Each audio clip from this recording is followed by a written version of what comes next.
My mom wanted me to be a truck driver because that would mean I would make $24,000 a year if I went to Truck Masters, and that would be twice what my father made.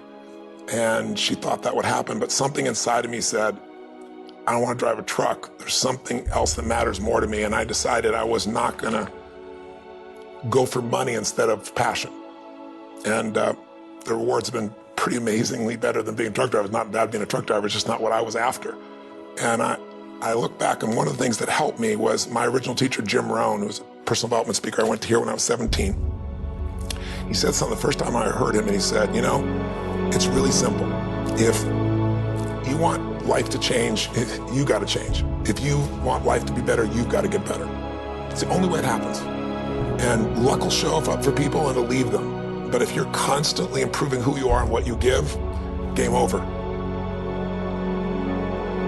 When people ask me, what does it take to be happy? I always tell them one word: progress.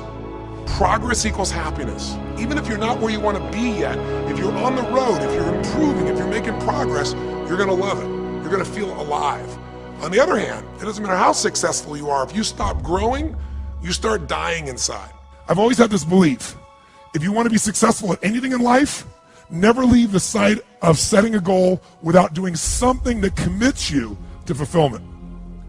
If you get, like, you're in state, right, when you do something. While you're in state, that's the time to commit yourself to something that makes you follow through. So I'd call somebody up, I'd schedule something, I'd lock in the next meeting, I'd sign up for the class, I'd enroll the guy who was gonna mentor me, I'd set the meeting with a mastermind of people I met. I did something so that whatever I committed to, there was something when I went home that would pull me there. It's structure.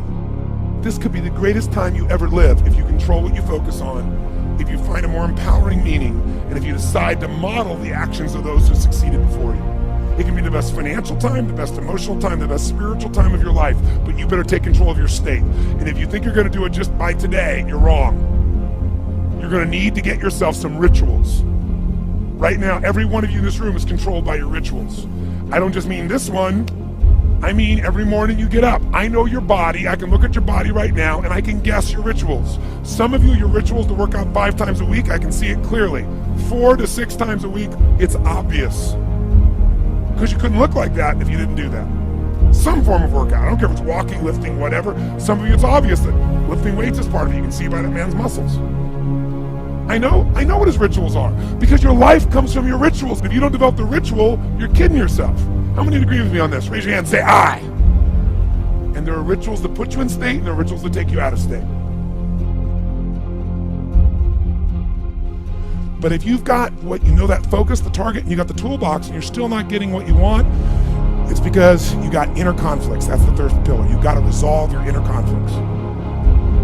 Because that, as I tried to explain to you, 80% of success in anything is your psychology, and 20% is the mechanics. So those inner conflicts are when you take 2 steps forward, you pull 3 steps back. Right? When you say, boy, I'm totally committed to this, but you don't follow through. This is my expertise, the why guy part. Why? Why do you keep saying you want this? You have crystal clarity, you have the tools, and you're still not getting it? There's a conflict in you. Align your life with what is most important to you.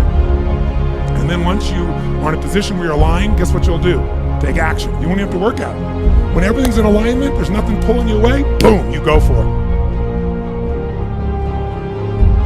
Progress comes when you tell yourself the truth and you're able to feel the uncertainty and take action anyway. The thing that stops us all is fear. It's no surprise. Fear of failure, fear of rejection, fear of the unknown, fear of not looking good. And that fear we could translate into the simple thing of uncertainty.